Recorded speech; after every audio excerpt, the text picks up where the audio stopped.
This is a short bite episode of Homeschool Together.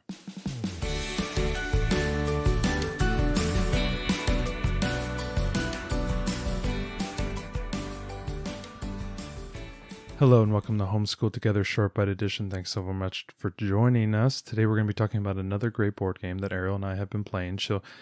Periodically, Ariel tells me, I need to get shipping. Is there a game that you might be interested in? She goes off on her site. She has a special site that stores games for her until the shipping level is hit. Yeah. And then all of a sudden she goes, don't be angry at me. Things are coming. And then all of a sudden, like 2 days later, someone arrives to her door and drops off like a dozen games. Yes. And this happened about a month or two ago. Right. And we've been playing through a lot of games. We use Game Nerds a lot. A lot of times there's good sales and things on Amazon, but sometimes there'll be a good sale on Game Nerds. And one of the things you can do if you order a lot of board games is you can ask them for a customer hold feature. Mm-hmm. So you're able to, you buy it now, and they do have a daily deal sometimes. And so you buy it now and then it's on hold, and I just keep everything on hold until I reach my $75 free shipping quota, and then I ship it.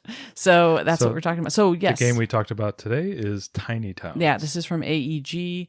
This is a really great little game. There's a number of expansions for it, but we just got the base game.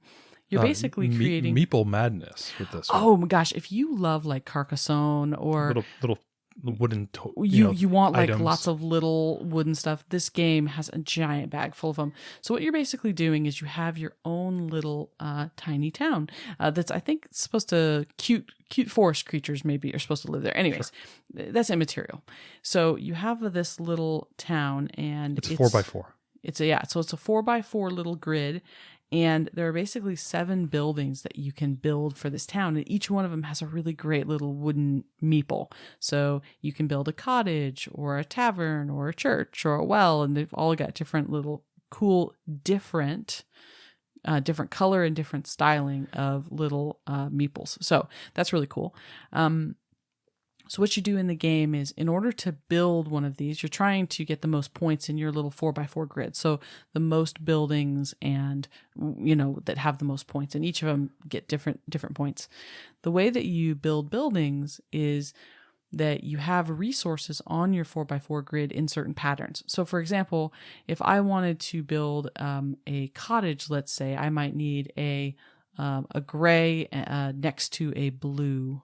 And if you could wrap your head around, like, say, very similar to a Tetris shape. Exactly. So very similar to Tetris shapes, and they have different colors to require them. So for example, the classic Tetris shape of the T, right? The T that, has the 3 on the top and 1 on the one in the middle on the bottom. Imagine like the 2 ends are gray, and then the bottom is red, and the one in the middle is blue. And each one of those represents a different resource. And once you fulfill that resource on your town, you get to then place that, right, whatever it might be, a university or a tavern or a marketplace or whatever it might be. Right. So you've got your little 4x4 grid, and on your turn, you'll say, I take wood or stone or whatever the resource is. And both you and all the rest of the players have to take the same resource and have to put it somewhere in your little 4x4.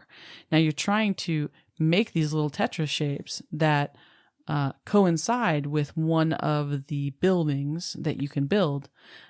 And each building is a little bit different. Some of them give you kind of bonus things to do. Some of them are just victory points.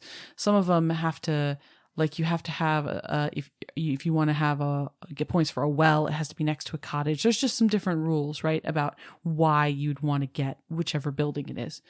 But the interesting thing is, once you make this Tetris shape and you have then earned it, and you have the resources there to build this, whatever is a tavern or whatever, let's say, you have to put that on one of the spaces of that Tetris shape. And then, of course, all the resources go away. So it matters where you make that shape, because then that's going to go in your town. Now you have to work around all these buildings. So you've got buildings all around this little 4x4 grid. You're rapidly running out of space. Right. And you're trying to make these Tetris shapes to try to build new buildings, but you're not in control of what resources are called.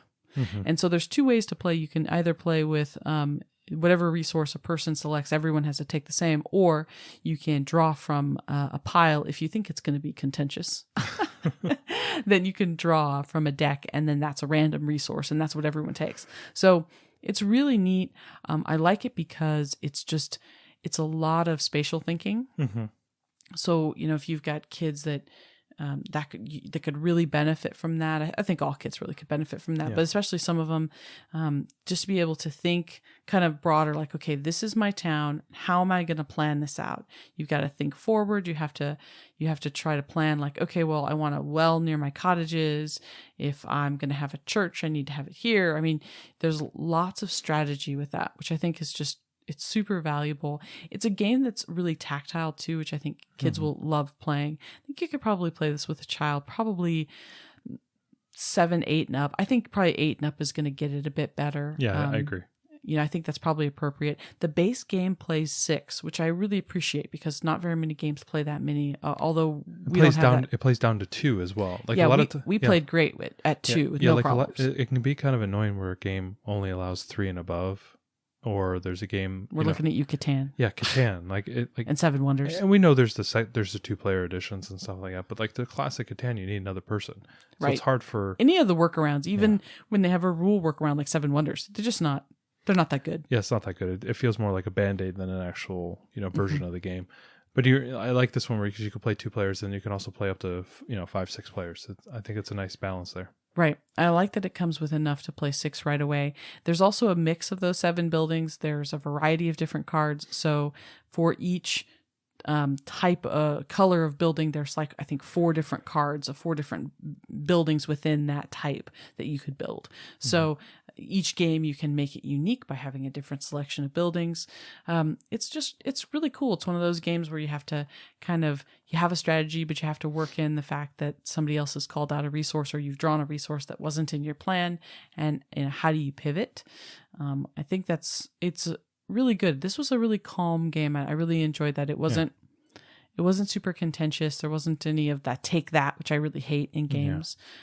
It was just cute, and there were so many meeples. It was just I can't say enough good things. This is one of those games I think that would be great to play with children, with grandma. Like everybody could play this game together, and it just be soothing, light strategy with good spatial thinking. I mean, there's strategy, but there's also that element of luck, and then also like whatever you can get, right? There's a little bit of scrambling for whatever points you have, so it is not as super frustrating as like I chose the wrong strategy, therefore I'm going to get crushed for the next 50 minutes. Right? No, yeah, it doesn't. And I actually thought I think when we played the first time, I thought I was winning, and then at the end I lost. So like I thought I had a good strategy, I thought maybe I was getting you, but then at the end you won because just the orientation of how you played the different resources and then what elements you built, like whatever element of the town you built, just gives you those multiplier points. So learning a little bit of how those multipliers interact with each other, and then also obviously playing that is that's part of the strategy, part of the luck of the game. So I like that as well. Yeah, I think this is a really good one. This is a great fit for our game collection. We didn't have anything that was exactly like this. At this point, I'm looking for things that are different, that fill a different area. This is a good resource gathering with area restrictions and things. So really fun. Tiny Towns from AEG. Thanks so much for joining us today and making us a part of your homeschool journey. Please engage with us on social media. Join our Homeschool Together podcast group on Facebook and find us at Homeschool Together Podcast on Instagram. We'd love to hear your feedback, questions, and recommendations. Until next time, happy homeschooling!